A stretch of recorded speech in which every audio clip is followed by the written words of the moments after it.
Hey, what's up, guys? There's been some debate about the 23andMe and what's going on with that. And the video I want to get into tonight is by True Crime Design. So please go like the video and leave her a nice comment.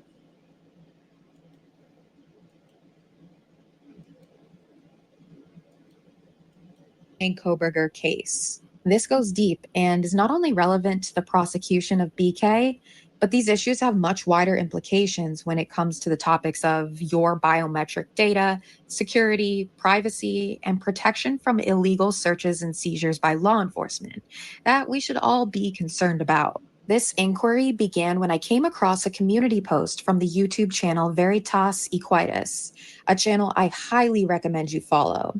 I'll post a link to her channel in the description.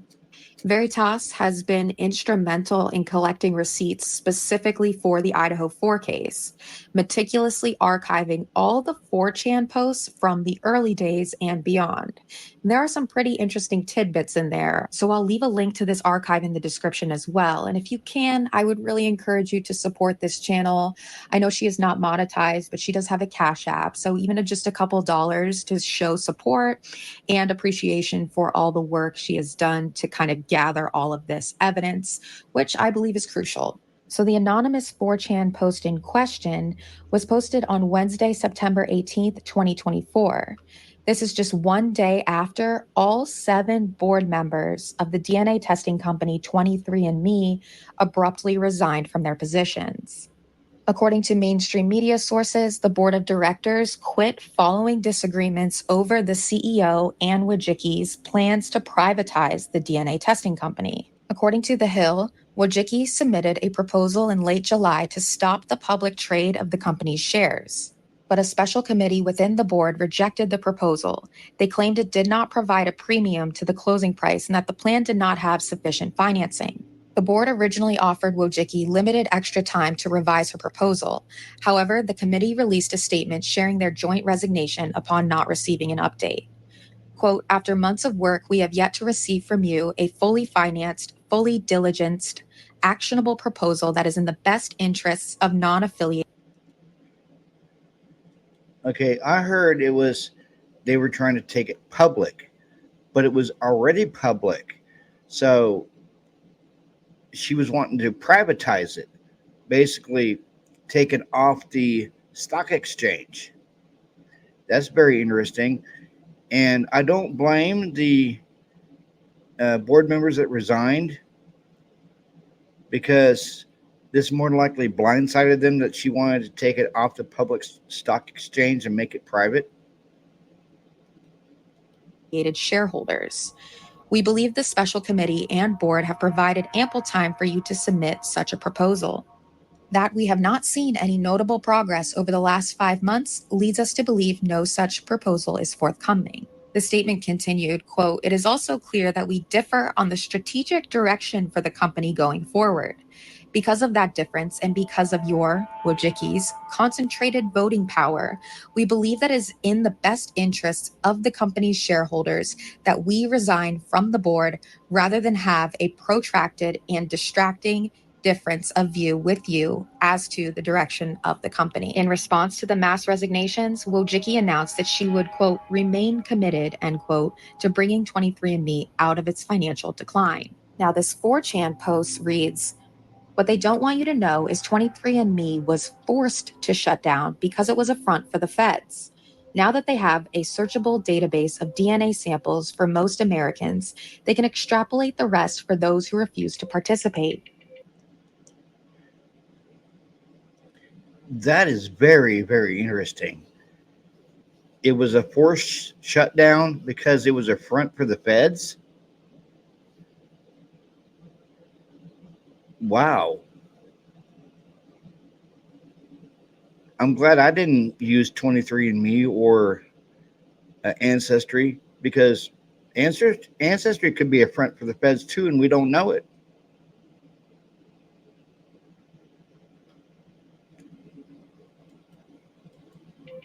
For example, they said 23andMe is how Brian Kohberger was caught. That case blew the whole scheme wide open when the DNA evidence was challenged in court. Perform an illegal search across a database of all Americans. Find a hit, back construct the evidence chain to create the context for the search. Wow. Performing an illegal search across a database of all Americans, find a hit, back construct the evidence chain to create the context for the search. Highly, like it says right there, highly illegal, and the feds got caught red handed. And nothing will happen to those responsible. So, this right here proves it, guys, that DNA was planted. Highly illegal, and the feds got caught red-handed. Nothing will happen to those responsible, which I tend to agree with.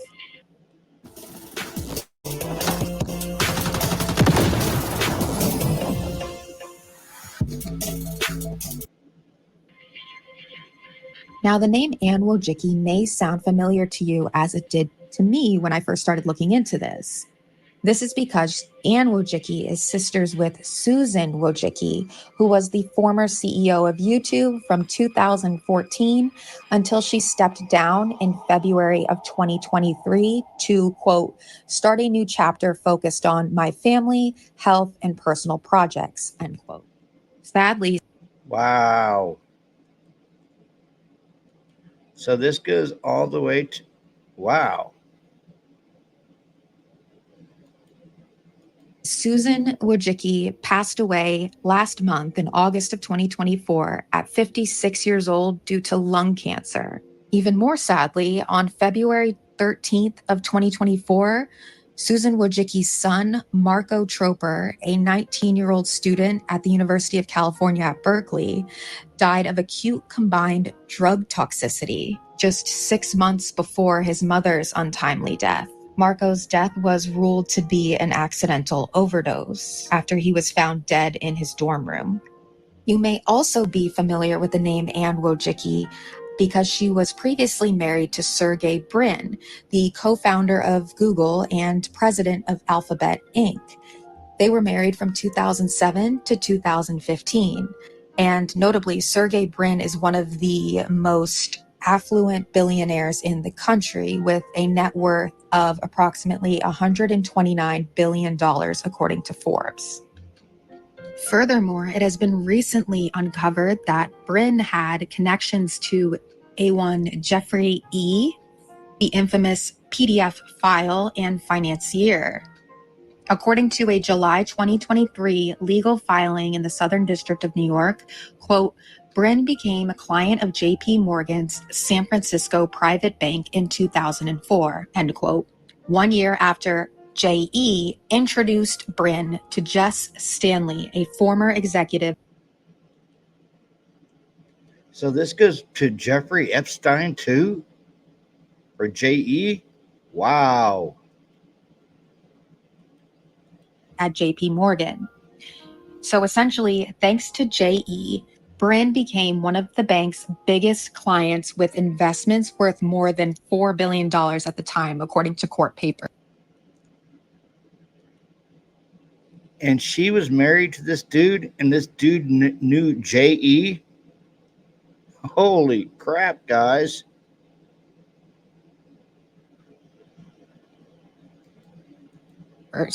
Moreover, according to court documents that were unsealed in early January 2024, Sergey Brin and his then fiancée, Anne Wojcicki, had actually vacationed on Little St. James Island. JE accuser Sarah Ransome said she met Brin and Anne on the private island owned by JE in a series of 2016 emails to journalist Maureen Callahan, a Post columnist at the time. Ransome said she had pictures of her and the other JE girls whilst on the island, including a couple pictures of her with Sergey Brin and his then fiancée, Anne Wojcicki. She said, quote, I met the pair when they visited the island for the day, as Sergey wanted to try out his new kite surfing equipment, as he had only just started surfing and was very eager to try out his new equipment with us girls, end quote. So it's not really a surprise that these individuals with immense wealth and power and control of individuals' data and the information that we consume have connections to JE, as many prominent businessmen and billionaires do. Frankly, it seems to always come back to the Caribbean for some odd reason. But put a pin in this subject because I want to go back to 23andMe and how this impacts the Kohberger case. Genetic genealogy was crucial in identifying the defendant in the Idaho murder case. According to a source close to the investigation, the private lab entered the DNA into a public ancestry database, and within days, cousin matches were showing up. Genealogists start the tree with the closest cousin they can. We use tools such as Ancestry.com to help build those trees. So once you get this individual's name, you can start building their family tree. Online services are vastly increasing the amount of DNA data in existence outside the law enforcement data. I knew it. They use Ancestry too.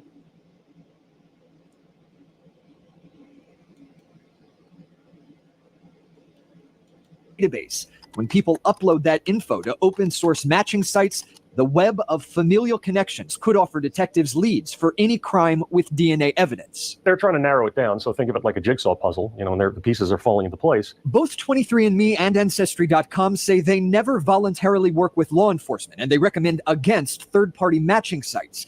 But both companies acknowledge even with those protections, your DNA data might still be accessible if it's subpoenaed or a judge orders it. They're not going to just provide information to law enforcement. They're going to need a subpoena or a court order. So there is some legal process. There are some checks and balances. But that's not exactly true. And we know this because of the testimony of Gabriela Vargas, who testified for the defense back in August of 2023. In her bombshell testimony, she stated that the DOJ recommends that law enforcement seek out investigative genetic genealogy services only after all other investigative methods have been exhausted. It is widely known within my industry that many agencies use this technique as the first and only method. She goes on to state that these database tools have known loopholes that allow a genealogist to see matches, even those that have explicitly declined to participate in law enforcement matching. It is That makes me wonder if that's why the FBI visited her the day after she testified to this, because they didn't want their little secret getting out. Massive corruption going on in this case, guys. a standard feature within the tools that essentially tricks the system into displaying all matches as opposed to only those who have consented to law enforcement matching. Ms. Vargas explicitly states that, quote, I am aware that law enforcement has obtained results in ways prohibited by the terms of use and prohibited by their own policies, end quote. If you'll recall, Ann Taylor exposed the fact that after giving this testimony, Ms. Vargas was visited at her home by 2 federal agents concerning her testimony in open court, which seems to check out with this 4chan post specifically mentioning that the feds don't want the public to know that they have access to this investigative tool, which contains your genetic information that you did not consent to law enforcement having access to. It's a big privacy concern. It is a free for. So right there, the feds, if they wanted to, they could frame anybody that they wanted for any crime ever committed. For all right now. Pam Dixon of the World Privacy Forum says many people incorrectly assume their DNA data is somehow protected under privacy laws, even if they've placed it publicly online. Dixon tells us it opens a Pandora's box, potentially incriminating children or relatives generations into the future, and even offering insurance companies or employers permanent insight into private heritable medical conditions. It impacts you, all your relatives, and all your kids and their kids and their kids.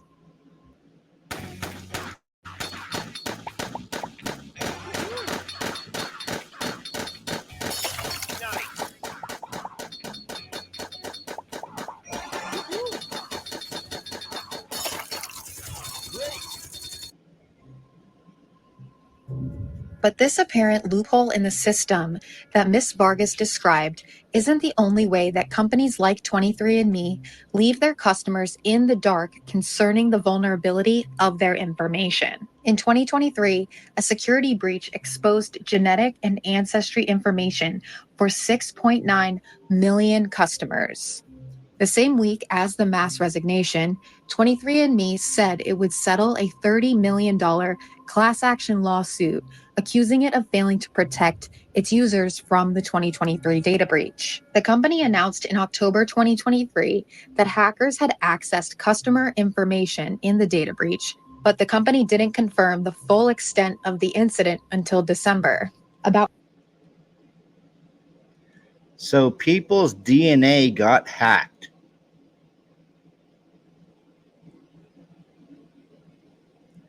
What kind of shit show is 23andMe running, guys? About half of the company's 14 million users saw their personal information exposed in the leak, which first began in April of 23. A lawsuit accusing the company of not doing enough to protect its customers was filed in January of this year. The suit also accused 23andMe of not notifying certain customers with Chinese or Ashkenazi Jewish ancestry that their DNA was targeted specifically and spread on the dark web. So what exactly is going on here? Now that this company, once valued at $6 billion, has plummeted 97% in value from its peak in 2021 to now being worth less than $200 million, and has compromised the data of almost 7 million users. Now Wojcicki, who owns 49% of the company, wants to make it private by buying back the remaining shares for pennies on the dollar. But can you trust this company with your genetic and biological data? Who knows if your information has already been leaked, sold, or otherwise used without your consent?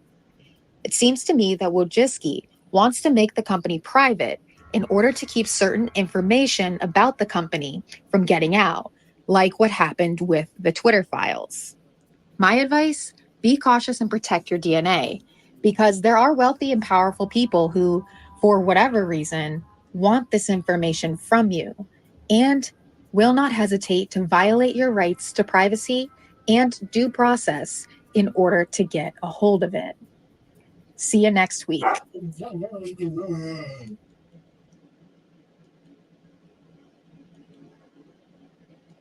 That's crazy, guys. So 23andMe is a front for the feds. And Brian's DNA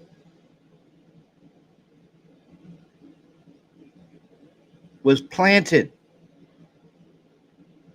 He was set up by the feds. Wow. And then there's the ties with the lady in charge of 23andMe, and then two other people, I'm not going to mention their names, plus JE. Like, my mind is blown, guys. And please go visit True Crown Design. Leave her a like and leave her a nice comment. Wow. This corruption in this case goes deep. It really does. All the way to the top. Like always, guys, like, comment, subscribe to my channel. Hit that bell notification for any new uploads. You guys have a good Friday, and I'll see y'all later. This is Robert with True Crime Podcast. I'm out. Peace out, y'alls.